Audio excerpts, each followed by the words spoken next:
আসসালামু আলাইকুম সুপ্রিয় শিক্ষার্থীগণ। সময় টিভি নিউজের সর্বশেষ 3 ঘন্টার এই বন্যা পরিস্থিতি নিয়ে যে আপডেটগুলো প্রকাশ করা হয়েছে সেই আপডেটগুলোর আলোকেই আজকে আমরা কিন্তু আমাদের আলোচনা তুলে ধরব।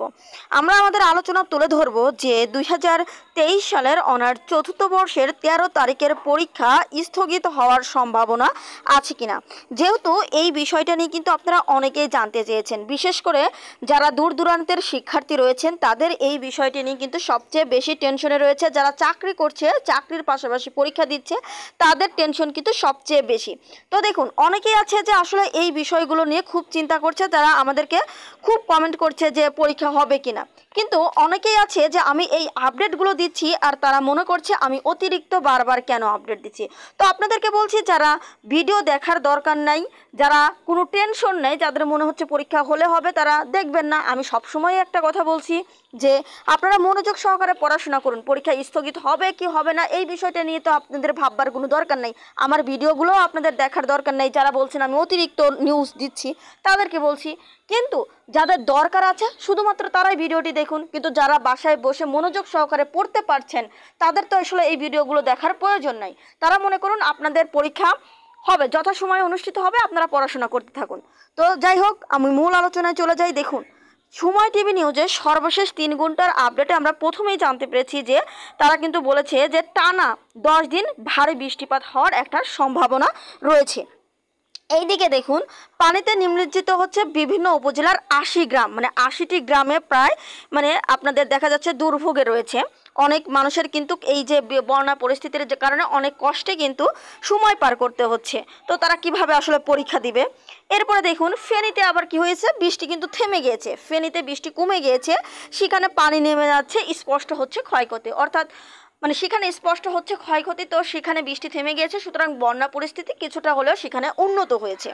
এইদিকে দেখুন, পদ্মার আগ্রাসনে আবার বাঁধ অরক্ষিত, অর্থাৎ পদ্মায় কিন্তু আবার ক্ষয়ক্ষতির পরিমাণটা বেড়ে গিয়েছে, মানুষজন অন্যত্র চলে যাচ্ছে, জনগণ। তো সব মিলে দেখুন, কিছু কিছু জায়গায় ক্ষয়ক্ষতির পরিমাণ বেড়েছে এবং কিছু কিছু জায়গায় কিন্তু ক্ষয়ক্ষতির পরিমাণ কমেছে। এখন যে বিষয়টি, মূল যে বিষয়টি, যে তাহলে কি পরীক্ষা স্থগিত হয়ে যাওয়ার সম্ভাবনা রয়েছে। দেখুন, ইতিমধ্যে আপনারা কিন্তু জানেন যে ডিগ্রির পরীক্ষা স্থগিতকরণ করা হয়েছে, অর্থাৎ জাতীয় বিশ্ববিদ্যালয়ের ডিগ্রির পরীক্ষা স্থগিতকরণ করা হয়েছে। এই বন্যা পরিস্থিতির জন্য দেশের সার্বিক বিবেচনা করে কিন্তু ডিগ্রির পরীক্ষা তারা স্থগিত করেছে। আমাদের জাতীয় বিশ্ববিদ্যালয় কর্তৃপক্ষ কিন্তু এইচএসসি পরীক্ষার সাথে সাথে তারাও কিন্তু স্থগিত করেছে। দেখুন, এইচএসসি পরীক্ষা কিন্তু তারা রাতে স্থগিত করছে। এইচএসসি পরীক্ষা কিন্তু রাতে স্থগিত করে দেওয়া হলো, কিন্তু জাতীয় বিশ্ববিদ্যালয় কিন্তু রাতে স্থগিত করলেন না। তারা চিন্তা ভাবনা করলো যে পরীক্ষা তারা স্থগিত করবে না, যার কারণে তারা কি করলো, রাতে কিন্তু স্থগিত করেনি, বরং তারা স্থগিতের যে সিদ্ধান্ত নিয়েছে, এই স্থগিতের সিদ্ধান্ত নিতে নিতে কিন্তু তারা সকাল 11টার সময় দিকে, যখন অনেক শিক্ষার্থী কিন্তু রাস্তায় পরীক্ষার উদ্দেশ্যে বের হয়ে গেছে, তখন কিন্তু তারা এই সিদ্ধান্তটি নিয়েছে। তো সব মিলে দেখুন, আপনাদের আগামী 13 তারিখে পরীক্ষা। তো জাতীয় বিশ্ববিদ্যালয় কি করবে, দেখবেন যে কালকে সারাদিনও তারা কিন্তু সময় নেবে। তো এই যে সময় নেওয়ার পরে যদি তারা বিবেচনা করে মনে করে যে দেশের বিভিন্ন জায়গায় তো বন্যায় ক্ষয়ক্ষতি হচ্ছে, তো আমরা এই পরীক্ষাটা, অর্থাৎ অনার্সের যেহেতু ডিগ্রির পরীক্ষা আমরা স্থগিত করেছি, অনার্সেরও একটি পরীক্ষা আমরা স্থগিত করব, সেক্ষেত্রে তারা স্থগিত করতে পারে। কিন্তু দেখুন, স্থগিত যেহেতু আবহাওয়া কিছুটা হলেও উন্নত, বিভিন্ন জায়গায় উন্নতি হয়েছে, সেইখানে আপনাদেরকে বলবো যে আপনাদের আসলে স্থগিত হবে এই চিন্তা ভাবনা বাদ দিয়ে সম্পূর্ণ মনোযোগ সহকারে পড়াশোনা করাটাই উত্তম। কেননা জাতীয় বিশ্ববিদ্যালয় কিন্তু এমন হবে যে এই বিষয়ে কোনো নিউজই করবে না, অর্থাৎ এই বিষয়ে তারা কোনো নিউজই করবে না, সরাসরি আপনাদের পরীক্ষা শুরু হয়ে যাবে। তো এই সব বিষয়ে যদি আপনারা মাথা ঘামান তাহলে কিন্তু আপনাদের সময়টা শুধু ওয়েস্ট হবে। তাই আপনাদেরকে বলছি, আপনাদের অতিরিক্ত কোনো কিছু ভাববার দরকার নেই। আপনারা জাস্ট কি করবেন, 13 তারিখ পরীক্ষার জন্য বের হওয়ার উদ্দেশ্যে, বের হওয়ার আগে আপনারা জাস্ট একটু নিউজ তখন কালেক্ট করতে পারেন যে পরীক্ষা হবে কিনা। তবে আশা করি ইনশাল্লাহ আপনাদের পরীক্ষা হবে।